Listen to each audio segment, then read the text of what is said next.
Ar ddechrau'r ffilm, gwelwn ni Eisteddfod Pwllheli 1913.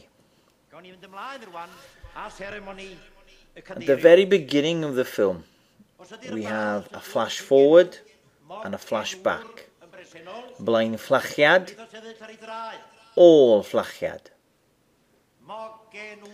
Mae Hedd Wyn yn ennill y gadair.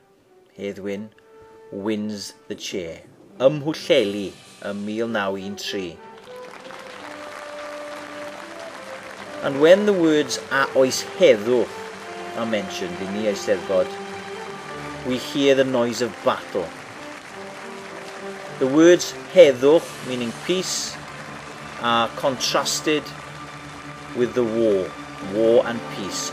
Heddwch a ryfel. This creates a contrast.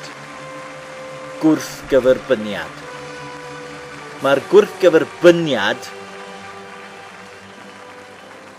yn creu irony.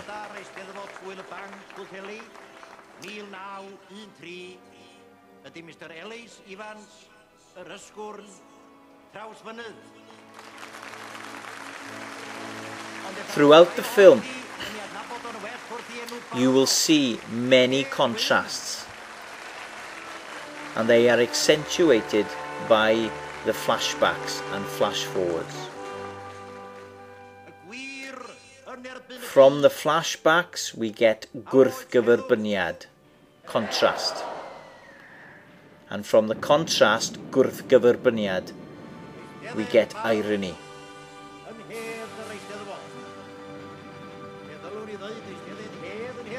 Here we get a contrast between his happy face and a face in pain.